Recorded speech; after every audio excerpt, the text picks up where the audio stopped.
Hello, hello. We are officially live. Claire Wasserman here, founder and author of Ladies Get Paid. We are an educational platform, global community, and of course, a book, if you couldn't tell, all about helping women earn more and live better. And as part of that mission, we invite the world's best coaches onto our LinkedIn page, although it is also simultaneously streaming on Facebook and YouTube because technology is awesome. And the various coaches we have, they address different aspects of earning more and living better. But Nell Wulfhart is super interesting. I've never met somebody who does what she does. And guess what? It is so needed. So without further ado, I'm going to introduce Nell quickly, but then have her go more into detail about what exactly she does, why she does it, and most importantly, how you can be better at what she does. And you know what she does? It's decision making. She is called the decision coach. So technically, this is a job she invented 10 years ago, and she offers one thing, which is in a single session, she helps people make one decision. She's coached politicians, Olympians, poets, students, entrepreneurs, parents, and more on everything from whether to move to a new city, to which job to take, to whether or not to get a tattoo removed. So today we're going to be talking about decision making, why people aren't good at it and need to get better at it. And then we'll go into more of the nitty gritty of, analysis paralysis and how to just keep moving, how to not get stuck. So Nell, thank you so much for being here. I'd love for you to tell us a little bit more about what you do and how the heck you got into it. Hey, everybody. Super excited to be here. Yes, I understand that decision coach might seem like a very strange job. As Claire said, it is one that I made up completely. There are no qualifying courses or certifications or anything to become a decision coach. I have just always been very, very good at making decisions. That kind of person that friends and family always came to for like, what should I do? What should I do? And I think I eventually got to the point where I was giving my friends and family so much unasked for advice that they were like, shut up. And maybe other people, you could help other people with this. So I put up a website and I've been doing it for more than 10 years. And it turns out, yes, decision making is a huge problem for so many people. They just get so bogged down. So my job is just kind of like, get them over that hump and help them move on with their lives.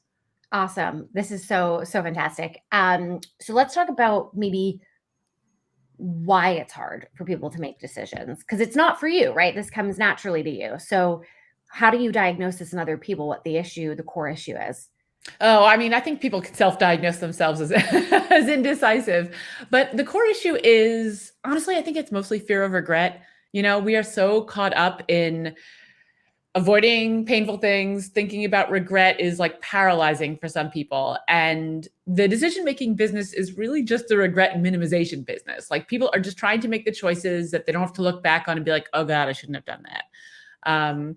And my job is to help point out that like, there's almost always going to be regret no matter what you decide, which I think can be liberating. If you know you're going to feel a little bit of regret either way, it takes some of the pressure off the decision.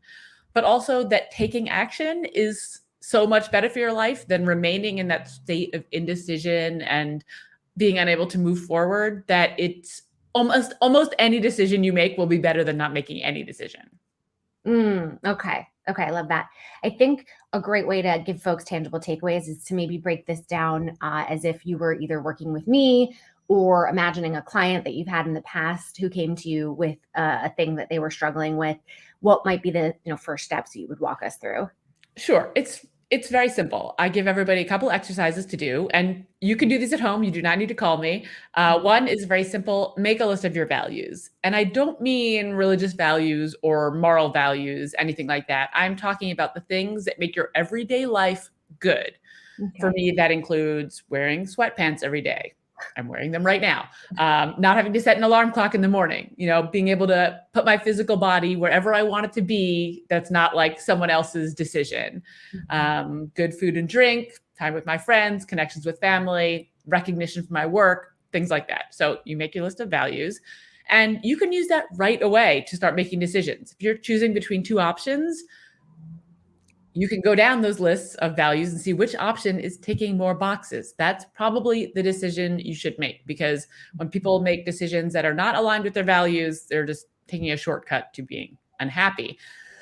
Second exercise, also pretty simple. Well, actually, this one is really hard, but I make people do it anyway because it's really useful, which is to think about your future self and the life you want to be living in 1 year, in 5 years, and in 10 years. And this is like dream life. This is not like low expectations, blah, blah. This is like the things that you could really want if you were given free reign. And then we look at this list. I will also tell you that most of the things people put on these lists of things they want in the future are not like, I want to be on a $1 million yacht jetting around the Mediterranean. They're more like, I'd like to maybe get another dog and own a house. You know, they're surprisingly achievable, a lot of these goals. So then you can also look at the two options you're trying to decide between and figure out which one of these is going to help get me to the life that I want. One other thing I should say with that is that I am not talking about making a lateral move to a different company where you might one day get a promotion and finally have the job that you want. I'm talking about looking at your options and being able to draw a straight line from that choice to the life that you want. Not like a wavy, time-consuming, years go by kind of line. Which one of your options can you draw a straight line to the future that you want? It's probably what you should do. That's it. It's not rocket science. Wow. Okay.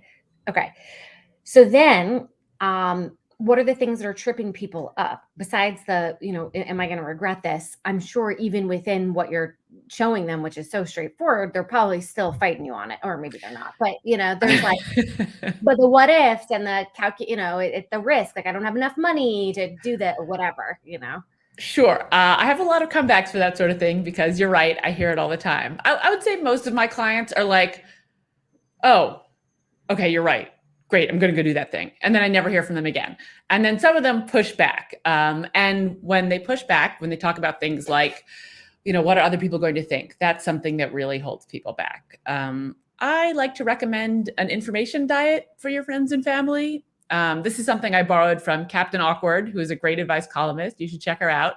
But she basically says, not everybody needs to have all the information. And I'm a big fan that instead of saying, I'm making a decision, just come to your family and friends and say, I've made the decision. Like if their input is not going to be helpful or you think it's going to slow you down or make you be more cautious, just skip it. You do not have to tell them stuff.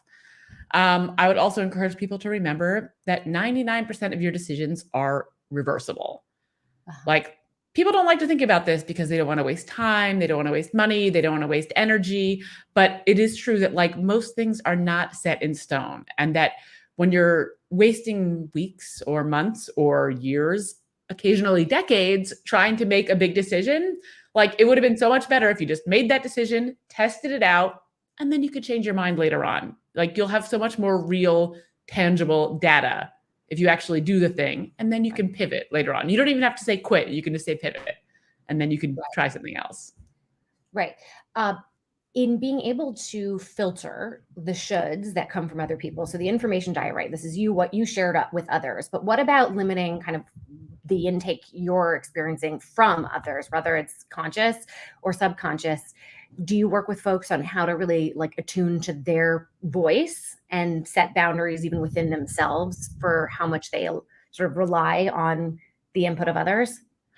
Like I am not a therapist. I am not trained or qualified in any way to help people, look inward and to set boundaries, anything like that. I can make a lot of suggestions and I have a lot of opinions, and I give people like, suggestions for things like that, but they should not take this as science. But I think in general, when you do those two exercises, you make your list of your values and you think about your future. If you can focus on those things, you can screen out a lot of the input from other people. And really what my sessions are, and again, it's only one session per client per decision. I do not do multiple sessions because by the time you've come to a stranger on the internet for help with your decision, you do not need to like think about it more and process it more and talk about it more. Like you're just trying to get it done. And really my job is just to listen to them. And like, I can hear what they want to do. Like they're telling me, not in so many words, what they want to do. And then I'm just like writing them a permission slip and saying, it's okay, go do that thing. Mm-hmm. What about making the plan? Because I think that was something, that's something you put on your website. So make a plan for how you'll move forward. Is that like accountability to actually taking the next steps, or what would once you've made the decision, what does a plan look like? Oh, yes. I love making plans. And as I said before, like I cannot stop telling people what I think that they should do. But when I come to help a client make a decision, when we make a final decision, I don't want them to get off the phone and be like, oh, well, that was interesting, and then just continue to sit there. Like, let's make it easy. Let's outline like the next 3 things that they are going to do. I give them a little bit of homework so they know when they hang up the phone, like this is what they're supposed to do next. I am all about taking action, like just less thinking, more doing, I think in general is my approach. Can I ask you a quick question about your business? So if your business model is one-offs, how do you make a living? That is a very good question. It is not a smart business model in terms of like getting repeat customers. I do sometimes have repeat customers, but it'll be like somebody calls me about, or should I break up with my boyfriend? And I help them. And then 2 years later, they call me and like, I'm deciding between job offers. And I help them. And then 3 years later, they're like, I'm thinking about buying a house. Should I buy a house? And then I help them. But like, yes, it is a one-off model. So it definitely is. It's a problem in terms of like building the business. Fortunately, there are enough people trying to make single decisions that there's like a good influx of people. And I can see there's a lot of ways I could build out my business. I could do courses, I could do multiple sessions, I could do package deals, but I don't want to do those things. I think that there's a lot of value in just being able to like help one person with the big decision that is sort of like stumping them, and then they can go off and move on with their lives. And I'm kind of fine with that. Like, I know I could stretch it into more, but I don't really want to.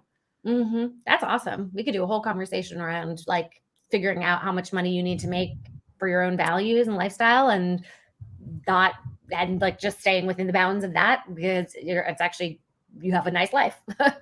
Yeah. It's like, it's working so far. Yeah. Yeah. Awesome. And I don't feel like I'm exploiting anything, which I think is really important. Like, I feel good about what I'm doing, and I'm not trying to like squeeze every last penny of it, which on a personal level is makes me feel good. Talk to me a little bit about stopping the spiral. So the rumination that can happen. I mean, the exercises you gave were awesome, but just for those like in the moment when you are finding yourself going down the rabbit hole of the what ifs, or, you know, I would love it if you had any tips on what somebody could do to at least just like slow that spiral down.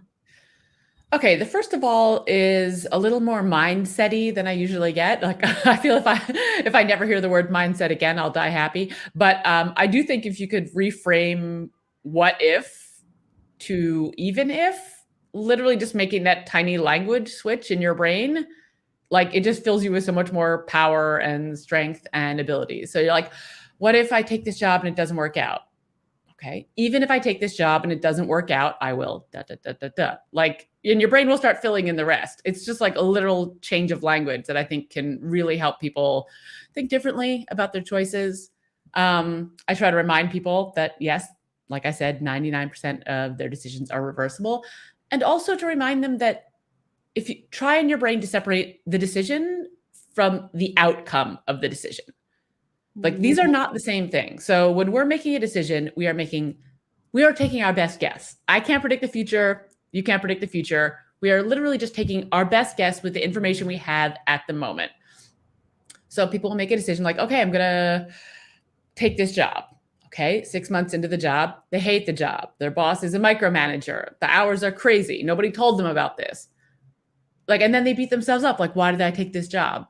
Okay, like that is a totally different thing that is beyond our control. We can control the decision, we cannot control the outcome. So if you can remind yourself of that when you're thinking back and regretting decisions you might have made in the past, I really encourage people to remember that like they could only control one factor and the outcome was beyond their control. There was literally nothing more they could have done. So I think that can be helpful when you're making a decision and also after you've made a decision to think about that. I also see that you coach couples. I would love it if you could talk about that dynamic. And does the work change at all? And what? And if the work that you do with them changes at all, or it just happens to be 2 people? Honestly, it just takes longer. But it's fun because a lot of decisions are, should we move somewhere? Like I just coached a couple recently that were making a job decision that would require a move to a new state. Like, okay, it was his job, but the whole family was going to have to move. So it made sense that this was a decision they make together. Sometimes I coach like co-founders of a company who are trying to make a big decision, or, I mean, you could even be like a group of friends. And the process is more or less the same. The problem is when, one person wants a thing and the other person doesn't. Right. But usually if they're at like helping them realize that, is useful. Like if they can't come to a decision or they understand one person wants it, one person doesn't, that's super useful. Then they can make alternative plans. But otherwise, it's like when people are more or less on the same page, it's the same process of really listening, thinking about their future, how they want their lives to turn out, thinking about the things they're important to them as a couple as well as individually, and like pulling out from the things that they tell me the thing that they really want to do. What if they're just not on the same page? I mean, is the decision ultimately, also, is it hard for you not to give your own opinion? Or do you give I mean, as I've said, I love giving my own opinion. If they're not on the same page, it's useful for them to know that. But if they know that they're not on the same page, they're not going to call me, right? Then they know that they want two different things and they have to figure it out. But when they call me, they think that they're trying to decide together. They don't know that they're on two separate sides. So if I can even point that out to them, that's useful information. They can go and find a third choice, or they can find another way forward. So yeah, I think that's useful. Okay, great. By the way, I see there's somebody, Monica, had expressed to me she wanted to come today, and she's here, and I don't know if she's still watching, but she had said regret minimization is such a good term. So if she or anyone else has any questions, feel free to comment. Or if you're, trying to figure out a decision in your own life, maybe we could do that together here. I love stories. So if you have any, former clients, anything that you can share that kind of like brings to life this process, I think that would be awesome for you to share. Well, this is not particularly a story, but it's one client I had who called me about a totally different decision. It was like whether or not to sell her house or not, but she was in her mid-50s and she was in her second year of medical school. And I just love to tell people about her because people call me about career changes all the time, especially people in their mid-30s to early 40s, I would say. Like this is a time when people do a lot of career changes, like big industry hops. And they're always worried, like, is it too late? Am I too old? And I'm like, oh, well, not really, because I know this one woman is in her second year of medical school. She's in her mid-50s. Like it is truly never too late. Okay, there's also people who've called me about trying to pick a baby name. Wow. That's I want to hear. Tell me more. Well, that's a super difficult decision, right? As you know, also because usually it's not just two choices. It's usually like, we've got a list of 20. What do we do? I recently had a similar client who was trying to choose between paint colors for her kitchen, which I thought was an unusual thing to call a decision coach about, but it was keeping her up at night. It was taking up like so much time and space in her brain. So for all those things, I like to there's a bunch of different strategies, but elimination is like the first key. You're not trying to find the best thing. You're trying to find the worst thing and take it off the list. And the more worst ones you can take off the list, like the better. So it's almost like a bracket kind of thing.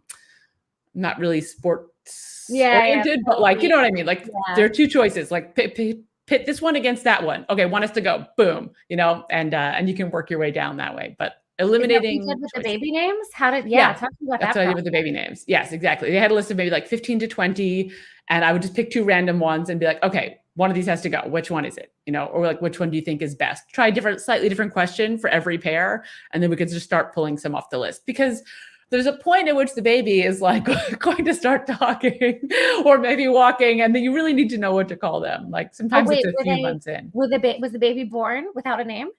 Yeah, baby born without a name. Yeah. I love it. Oh my gosh. And they're like, we got to call you. This is fantastic. Do you get most people through referrals? How do people find out about you? Some referrals. Sometimes people are just Googling like how to make a hard decision and they find me. I do some, podcasts, and I write some articles, and, sometimes like people interview me because the job is so unusual. But yeah, it's a variety of ways. Somebody said, Nell, loving this advice. This sounds like the most fun job. Wondering if you know your Myers-Briggs type, as some types are thought to be very decisive. I have done the Myers-Briggs thing, but I do not remember what it is. But I think it's whatever aligns with like bossy pants. Which is also, I think, the name of the Tina Fey's memoir. Very good. Yes, right. Yes, exactly. Yes. Something like that. Dominica is asking a question that was, I think you kind of spoke to already, so maybe she hadn't joined yet, but I think it's worth revisiting. How to not be afraid of the consequences of X decision, how to feel confident that this is a good decision. I'm a huge fan of, you don't have to actually feel confident to do something. Mm-hmm. Like fake it till you make it, et cetera, et cetera. But like truly, you don't have to feel like this is the perfect thing. This is definitely right in order to move forward. Like if you can just make yourself go through the motions, you're going to get all the benefits and you don't need to have drummed up the courage.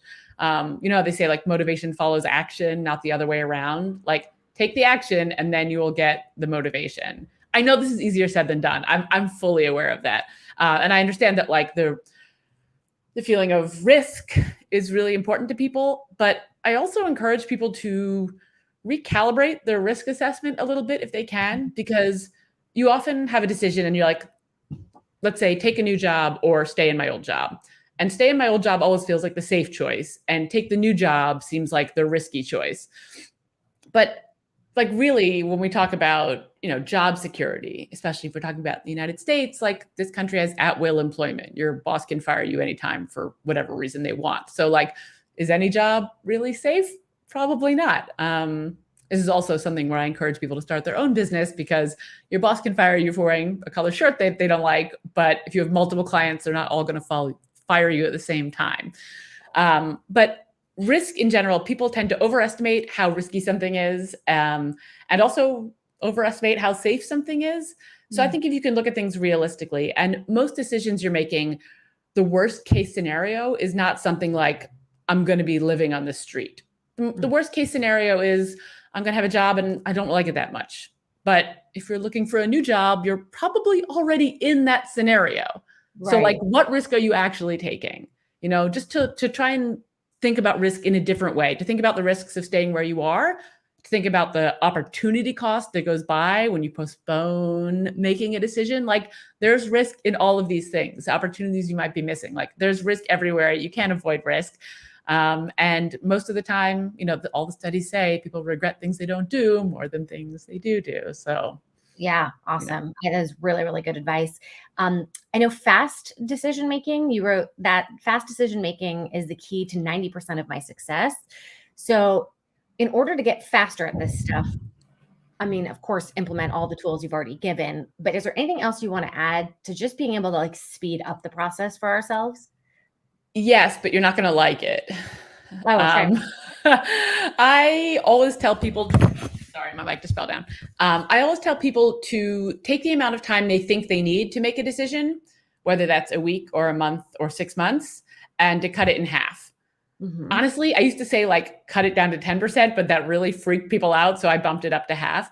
But people spend so much time making decisions. There's so much energy. There's so much like mental, like brain space you're giving over to it. The decisions you're making when you're like taking a shower, you're thinking about the decision. When you wake up at 3 a.m., you're thinking about the decision. Like the amount of energy and joy this is sucking out of your life is not worth it. And I can promise you that for almost every decision, if you think you need a month to make it, give yourself 2 weeks and the quality of the decision will be the same. I can promise you the quality of the decision will not be affected and you'll have gotten back 2 weeks of your life. It's just like, that is just the way it is. People research and read articles and let me talk to one more person. Let me see one more thing. Like, it's just not necessary. We cannot predict the future. We're taking our best guess, and you're going to get so much more out of your life if you try something, make the decision, move forward, try the thing. Doesn't work out? Try something else. But at least now you know that you didn't like the thing. You know that it's not going to work out. You have real, tangible data. Well, if you're just sitting at home, like thinking about it, you've lost months of your life and you don't have any more information than you did when you started out. Yeah, that to me has been game changing, is just look at everything as an experiment to collect data. 100%. Like testing things out is so important, and you can do it for so many more things than you think you can. Yeah. Not for everything, obviously, but like if there's any way to test something out, do it, because that is how we make good decisions. It is by trying the thing. It's not by sitting at home like wondering, like, do I like that thing? Will I enjoy that thing? 100%. So this is interesting. Somebody said, I find myself really decisive with big decisions, but really indecisive with small decisions. It's not really about risk for me. So it's just a feeling of paralysis with small choices. Any general tips for getting over that? Maybe it is just about fast decision making, like you just mentioned. But yeah, that is interesting for folks. And I'm sure you've seen that too, where people, have a certain style with how they make a decision based on like how big or small the decision is. And it's not that they're necessarily decisive in all ways in their life. 100%. And it happens to me too. Like if I'm coaching all day, then it's like, what should we have for dinner? Like half an hour could go by while I try and figure that out. Like, everyone, like, right. I know that this idea of like decision fatigue has sort of been debunked, but honestly, I think it could be rebunked. Like, I really think it's real. Okay. So I do have a solution for that, which is, I've called it the Post-it method, but someone else called it going on a decision spree, which I think is better. But basically you get a stack of Post-its and you write down every tiny decision you're trying to make. Like, what you're going to wear to your friend's wedding next week, like what gift off the registry you're going to buy, what you're going to wear to work tomorrow, what you're going to have for dinner, like any little thing, any little decision is on your mind, just write down one decision on one Post-it. And then I want you to set a timer for 10 minutes and then just go right through and make all those decisions right away. Every single one of them, whatever you want to watch on TV this weekend. Like it can be any kind of like stupid decision, whatever's taking up too much space in your brain and too much time out of your life. Set the timer, 10 minutes, just go through, write the decision on each one of the Post-its. Boom, you're done. Now just do those things. Nice. And you can and like you had said earlier, most decisions you can undo or redo. So if you want to change your mind later, although I guess, we should be careful with that of changing our mind, right? Because that's sort of that's kind of indecision, but pretending that you've decided. Yeah, I mean, mind changing is fine. Quitting things is great. Big fan of quitting and like trying something else. I don't think changing your mind is such a big deal, but like I am also trying to propagate the idea of decide and then don't decide. Right. Like if you're trying to pick a bread maker, like just buy the bread maker, pick a bread maker, buy it, and then stop thinking about bread makers. Like whatever it is, decide and then don't decide. And again, for these little decisions, like it truly does not matter. Yeah. What bread maker it is. I think something that's been helpful for me is being very aware of kind of and you'd use the word opportunity cost before of like, I'm doing a bunch of research because right now I'm pregnant. So we're like purchasing things for baby, right? Or like getting nutrition. I mean, everything feels so weighted, right? And there's so much research out there and you really go down the rabbit hole. And at first it is helpful, right? Like we don't know what we want. And so we're learning things. There does become a point, and I can just feel it instinctually now where the opportunity cost, where I am now wasting my time. Like, yes, I can get more information, but that is actually hurting me now. And I don't have a decision tree for it other than just being attuned instinctually, just in my body, knowing when I've crossed that threshold. So I don't know if you help folks on like connecting to their intuition. I mean, you're extremely rational in the way that you approach things, but if you do any kind of like somatic work or getting people to just like trust their gut a little bit here too. It's all about gut. I mean, it really is like decisions are all about like what you want to do, because truly 95% of the time that's fine. And I will tell you that people are going to do what they want to do no matter what, no matter like what it says on paper. People are generally just going to do the thing that they want to do. And that's usually fine. So like, I'm just like trying to help them. I'm listening to them. I'm asking a lot of questions. I'm pulling out like what it is they want to do. And you know what?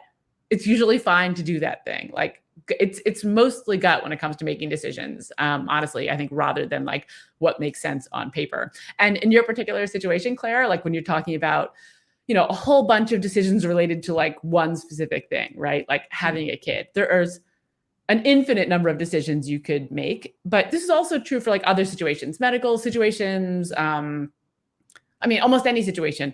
I'm a big fan of just like delegating some of those decisions to an expert. Like, you know how they say if you have a group of friends, like you don't want to be the first one in the group to have a baby, you want to be the last one, because then you get all the advice and all the tips and all the hand-me-downs. Like there are people out there who have already done all this research and already figured out like what the best swaddle blanket is. Like I like to pick a person whose opinion I respect and just do what they did.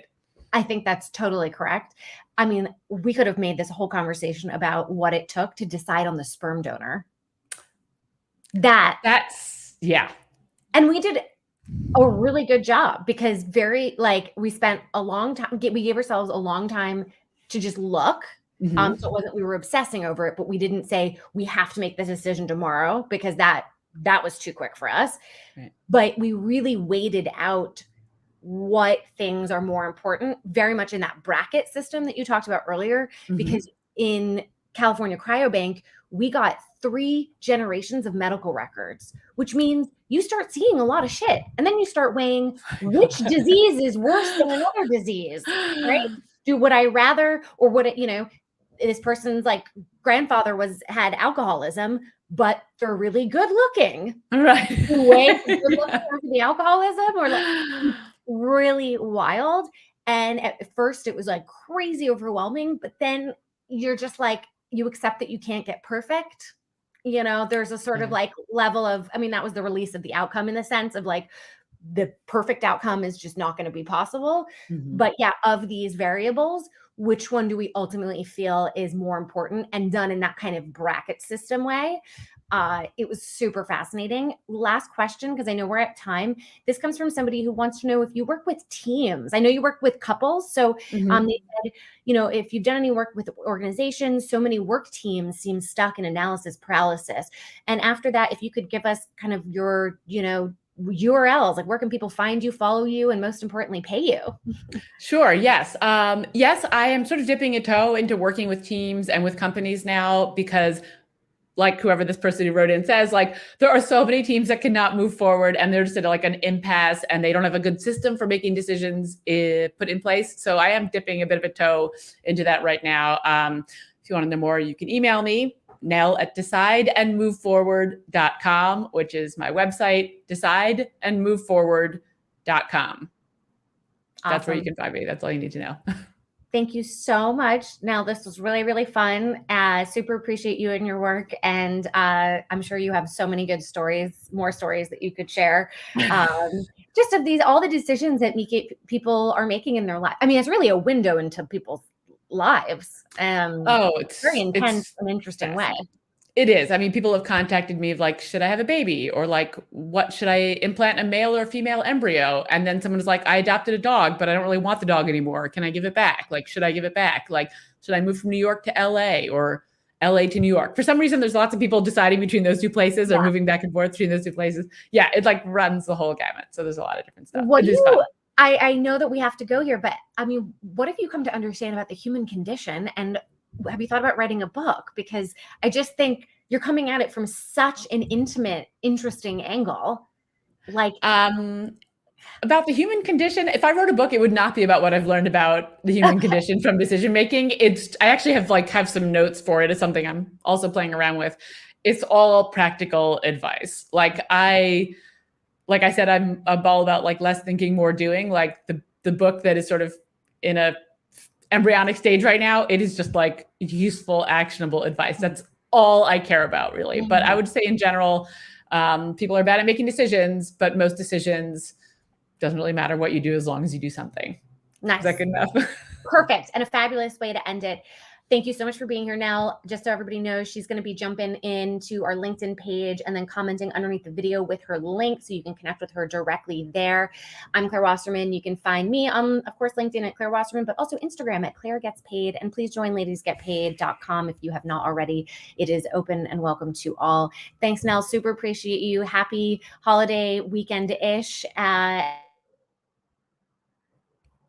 Luck now. Go get paid. Thank you. Bye.